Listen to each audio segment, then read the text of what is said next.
In this episode, I'm going to do a rundown of gear that I purchased this year. Now, I've purchased photography gear and I purchased videography gear, and mostly my purchases have been towards videography. I've made very little photographic purchases, but for both my sets of purchases, I've ranked them, and I'm going to talk about the best gear that I've bought in 2019. So I'm going to start with photography gear, and I've only got 5 things, which is amazing, isn't it? So I'm not counting things like memory cards and other things like that. I bought very little, really, because I'm really quite content with my photography gear. I haven't, for various reasons, been able to get out and do much photography recently, which has been a real shame and thoroughly tragic. And I've not been able to make many YouTube videos recently as well. It's just coming towards the end of the year, getting stuff done at work, having a busy home life. It's just meant I've not had time for things, and things have fallen by the wayside. So let's start at number 5. And in number 5, I bought some Sellens gear this year. Now, you might not have heard of Sellens, and it's flash gear. Sellens essentially are a knockoff company. They copy things. And when I first started doing photography, I always bought things that were the brand name. And then I soon realised that a softbox is a softbox.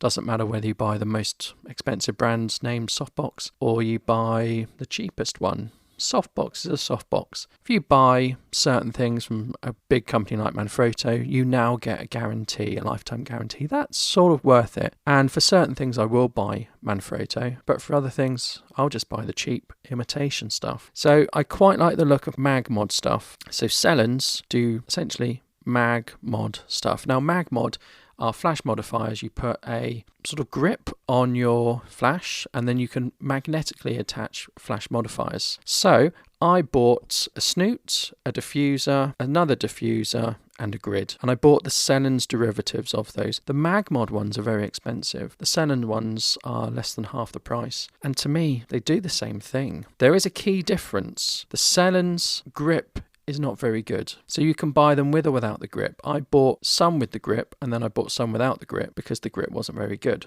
So I bought a snoot, 2 diffusers, and a grid, and I went for the Sellens ones of those. Number 4, I bought the DxO1.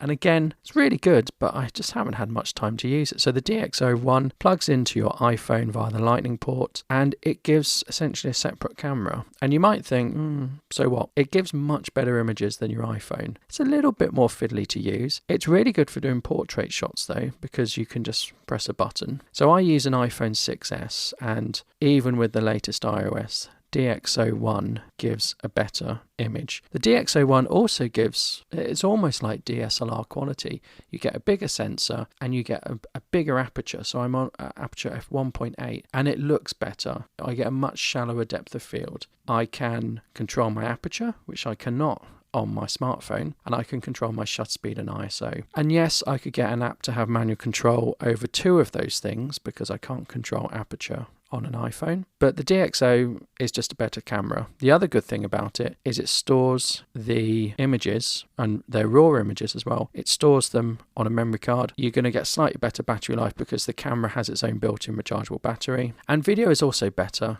as well. So I think I paid £45 for that because it is quite old. I got a refurbished one on eBay, so I paid £45 for that. It's good, but I've again not been out to use it much. It's the sort of device where you could leave your DSLR and your 35mm lens at home and just take your DxO out, and again it fits in the pocket, and you're probably getting comparable or slightly better image than you would on a compact camera, and you've got a touchscreen as well. So that's number 4.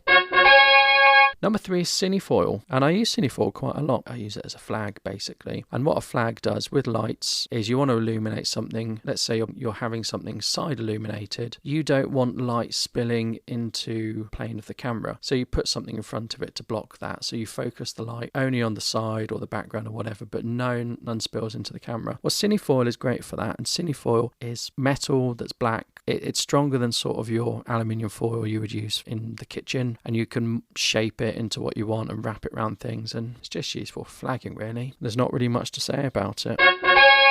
And number 2 for my photography gear of the year would be the Magod Grip. So I talked earlier about using Cellen's modifiers. The grip's rubbish. It comes off, it's not strong. And if you use official Magod stuff, you would put the Magod Grip on your flash, you put the modifier on top, and you could shake it and it wouldn't come off. When you use the Cellen's grip, you shake it and it comes off. And to me, the whole point of using the Magod system is it doesn't come off. It's small, light and portable, but it doesn't come off. That's the real selling point. I watched a few online reviews of the Cellens and the Magmods, and pretty much everyone said get the Cellen stuff, but use the Magod grip. So I bought a Magod grip, so much better. Once you put it on, you probably don't want to take it off. It's that sort of thing, because it's a bit of a hassle to get off, but it holds everything really firmly magnetically. And my number 1 photography purchase of the year is the Fuji XF10. I had the Fuji X70 and it was alright, and I must admit I didn't use it very much. And I wanted a small camera for street photography, and I came across the Fuji XF10. So I sold my X70, and the money I made with that, I bought an XF10. And I would have done a review by now and an episode about the XF10, but I just don't feel I've used it enough to warrant doing a review. Again, I've not been getting out and doing much photography. Hopefully I'm going to get out and do a little bit of street photography soon. But the XF10 to me is the poor man's Ricoh GR. I think it's really good. It's got a really bad review, but I think it's really good. I bought mine manufacturer refurbished, and like I said, the cost of selling the X70 paid for the XF10. It's a really small camera, nice little prime lens on it. In fact, it's the same lens as the X70. Got some really nice features, but yeah, just good for taking street photography and quick images. And let's face it, it's going to be much better than using my smartphone, even with the DxO1 on. So that's all I bought for photography. Now, videography, I bought many more things, and actually I've been able to rank things up to 10 because I bought so much more. So in number 10 is a Velbon Ultra Monopod. Now when I'm out doing video, it's quite a hassle to just hold your camera for a long time and keep it steady. Keeping it steady is really difficult, but I don't want to take a tripod with me. So I got a Velbon Ultra Monopod, which is really small. It's small enough to fit in your pocket, and I take that with me now, and I just screw it into my camera and I drop it down, and then I've got a stable camera that isn't a hassle to hold and is easy to use. And I use that while making a sort of documentary film for my YouTube channel. So I was standing around quite a lot filming people do things, and it was ideal for that. It took up no space. It enabled me to get steady shots. It enabled me to do some tilts and some pans and stuff and some spins. And yeah, it's really good. Monopods, the better monopods are very big and bulky, and it's almost like might as well carry a tripod. This is not bulky, and it's just right, and it's stable enough to sort of work with medium-sized cameras, which is what I have. So that's in at number 10. Number 9 is my GoPro Hero 7, and I've had such mixed feelings about GoPro, the company, which I will probably talk about later. I got a GoPro Hero 7, not straight away when it came out, but a while after it came out, simply to get stable video and to have something to record when I'm doing YouTube and when I'm out and about. The GoPro Hero 7 is very good. The stabilization is very good. Yes, the 8 is better, but I certainly won't be buying the GoPro 8. The 7 is good enough for me, and it gives, it does hyperlapses, it does high speeds, it's tough, it's waterproof. And what was amazing was doing underwater filming with it, and I did an episode about underwater filming with my GoPro, and yeah, that gives a really good, amazing 4K pictures and 2.7K and with stabilization. Really good, but I shall talk more about GoPro later. In at number 8 is a light, a Goddo S60. So I bought this to have a really powerful light. Now, where I do my YouTube stuff is generally on location or in my shed, but I wanted a really powerful light. The Goddo is such a powerful light. I can just shine it through something, and I'll talk about what that something is later, and I've got a huge amount of light. You could point it at the ceiling and you could illuminate a whole room with it. It's LED powered. It does have a fan that does make a bit of noise, but it's not massively loud. In at number 7 is the Feiyu Vlog Pocket. And again, this goes back to my view of getting out there, doing things and not being laden down with kit. So with the Vlog Pocket, I can put my smartphone in it. It does fit in the pocket. It's really easy to set up and it's not difficult to balance. I recently tried out a Feiyu gimbal, and it just happened to be Feiyu, and I would spend forever balancing it. For me, having a gimbal is it's quick, but when I was using the Feiyu big gimbal with a variety of cameras, each time I put a lens on I had to rebalance it. Each time I put a different camera on I had to rebalance it, otherwise it sort of jitters. It's not very good, and in the end I got fed up with it, and I thought I'd just use a smartphone gimbal. The Feiyu Vlog Pocket had just come out, and it was a very good price, so I bought it and I've used it loads. So it's really for those walking shots. I find if I stand still, film in my gimbal, we get movement, which isn't very good. Actually, I'd rather just put it on my monopod and film that way. I get a better static shot on that velbon monopod. But the Feiyu Vlog Pocket is in at number 7.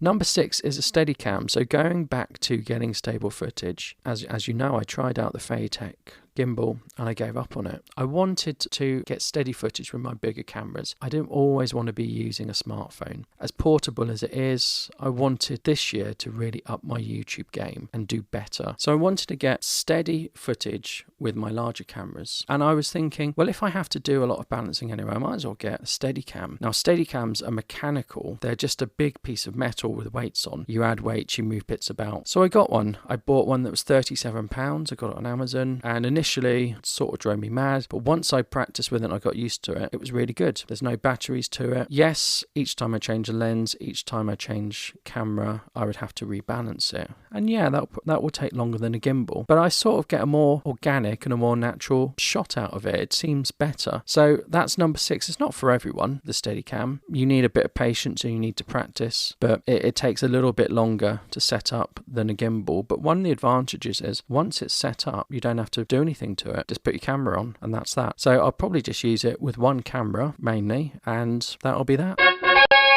In at number 5 is an anamorphic iPhone lens. So I bought a lens to go on my iPhone to give an anamorphic look, and I use it with Filmic Pro. And in Filmic Pro I can de-squeeze the image, so I get a lovely wide anamorphic shot, and it's really good and I have no complaints. It's not going to be the best, it's on the smartphone, but it does look really cinematic and I can get lots of stuff in, and that's why it's number 5. So I've been really pleased with that and use that quite a lot. In at number 4 is the Insta360 Go. So this goes back to getting footage of me doing things, and I think I did my review of the Insta360 Go last week or the week before, I'm not sure. So the Insta360 Go just clips on me, I press it, it records. You can record up to a minute, but I found if I recorded a minute, I ended up editing too much out. 15 seconds seemed too little, a minute seemed too much, so I settled on 30 seconds. And I must say I've been really impressed and pleased with the Insta360 Go. It won't give cinematic footage, it will give stable footage, and that's fine. It's really for BTS and just giving a context of what I'm doing. In at number 3 is a scrim. I bought a scrim set. Again, a cheap one, and so it's basically bars that fit together, and it will fit into a light stand or a tripod or a holder, and you put sheets over it. So I've got a white sheet and I shine light through it, and I would use that with my Godox or other LEDs, because I do use it with other LEDs, and it gives a big, large, soft light. And I can also put black and other ones on it, and I can use it as a flag. I can use it as a reflector.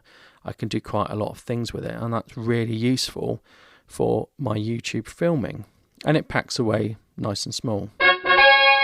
In at number 2 is the Rode Wireless Go. Now the Rode Wireless Go has been brilliant. It's been really good. I used to use a memory mic, but the problem with the memory mic is it only works with a smartphone. In theory, the memory mic was good. It was a brilliant idea. You have a microphone that syncs with the video and it attaches to you magnetically. But it was plagued by errors. The app wasn't very good, and the app stopped working for my phone. So in the end, I gave it back, and I got the Wireless Go. Now the Wireless Go will plug into cameras, smartphones. It's not the best audio. There are better audio, so the audio setup I'm recording with is better. But for video, you need good audio, and it's a hassle to record audio separately, so I like to record it in camera. And the Rode Wireless Go gives good enough audio for in-camera recording. You don't hear a lot of hiss, you don't hear a lot of background stuff. I wouldn't use it for podcasts, and I have used it on a podcast episode, and when I edited it, I wasn't that happy with the audio quality. But for video, it's more than fine, and it's just so easy. You take it out of the supply pouch, you press a button on both parts, and that's it. You just start recording. It's really easy, simple,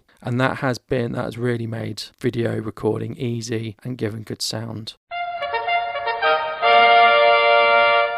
And in number 1, it's really quite boring. It's a Manfrotto single arm and a Manfrotto super clamp, and I put those two together because I use them together. So the super clamp is really good. I clamp it on my table and I attach the arm to it, and it means I can have an arm go up and I can adjust the arm and point things down. I put my camera on it and I can point down and do my YouTube videos, or I can aim it anywhere. If you use a tripod and try and point down, you always get the legs in, and you can't sort of have it on a table, just doesn't work. So that enables me to do top-down videos for YouTube. It holds your camera really well. You can put it in any sort of angle, position, you can move it around. It's very customizable, allows you to get your camera in any sort of position really. Doesn't move, and it holds it securely, and you can put a lot of weight on it. You can put umbrellas and other things in it if you want to, or you could put lights in it. Manfrotto do those super arms. Now they're very expensive. They're probably more versatile, but for the price for a very big magic arm, I'd probably be £150, so it's a fraction of the cost. I think the single arm was 30, does exactly the same, but just doesn't look as fancy and doesn't do it as fancy. But for me, recording top-down video, it's great. It works really well. A magic arm would have more uses. You could use it to position lights and stuff, but the super clamp and the single arm from Manfrotto are my number 1, because I use it in virtually all videos, and it doesn't let me down, and it's just reliable and it's robust.